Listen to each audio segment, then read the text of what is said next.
మునుగోడులో ఓడిపోతామన్న భయంతోనే కేసీఆర్ కొత్త డ్రామాకు తెరలేపారని కిషన్ రెడ్డి అన్నారు. దొరికిన డబ్బు ఎక్కడి నుంచి వచ్చిందో చెప్పాలని డిమాండ్ చేశారు. అనేక మంది ఎమ్మెల్యేలను టీఆర్ఎస్ లో చేర్చుకున్నది నిజం కాదా అని కిషన్ రెడ్డి ప్రశ్నించారు. ఒక పెద్ద డ్రామాగా దాన్ని ప్రజల ముందు తీసుకొచ్చారు. ఇది పూర్తిగా ఫ్యాబ్రికేటెడ్ ఇన్సిడెంట్. వినాశకాలే విపరీత బుద్ధే టిఆర్ఎస్ పార్టీ గురువింద గింజ సామెతలాగా వ్యవహరిస్తా ఉన్నది. మునుగోడు ఎన్నికల్లో ఓడిపోతామనేటువంటి భయము కల్వకుంట్ల కుటుంబాన్ని వెంటాడుతా ఉంది. వేల కోట్ల రూపాయలు ఖర్చు పెట్టినా, వేలాది మంది పార్టీ నాయకులను మునుగోడులో దింపినా, ప్రభుత్వ యంత్రాంగాన్ని అధికార దుర్వినియోగం చేసినా,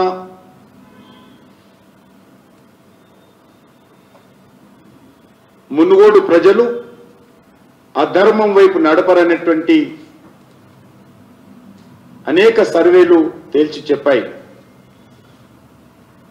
ఆ ఓటమి భయంతోనే కొత్త డ్రామాలకు, వింత నాటకాలకు తెర తీశారు.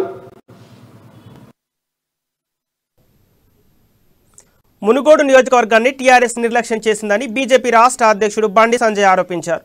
నియోజకవర్గం అభివృద్ధి కోసమే రాజగోపాల్ రెడ్డి రాజీనామా చేశారని, ఉప ఎన్నిక వస్తేనే రాష్ట్రంలో చాలా చోట్ల అభివృద్ధి జరుగుతోందని బండి సంజయ్ అన్నారు. ఉప ఎన్నికల్లో గెలిచేందుకు ఇంత డ్రామాలు అవసరమా అంటూ నిలదీశారు. ఆడియో టేపులకు మిమిక్రీ ఆర్టిస్టులు దొరకలేదని బండి సంజయ్ ఎద్దేవా చేశారు.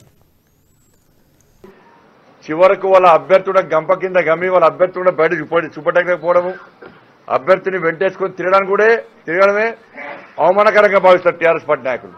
వాళ్ళు టికెట్ ఇచ్చి, వాళ్ళు సింబల్ కేటాయించి, వాళ్ళ అభ్యర్థిగా సాక్షాత్తు ముఖ్యమంత్రి ప్రకటించి ఎన్నికలో వాళ్ళ పక్కకు నిలబెట్టుకొని తిరగాల్సినటువంటి వాళ్ళ అభ్యర్థినే వాళ్ళతో తింపుకోవడానికే ఇబ్బంది పడుతున్నారు వాళ్ళు. మరి అభ్యర్థికి ప్రజలు ఎట్లా ఓట్లేయాలి, ఎందుకు ఓటేయాలి?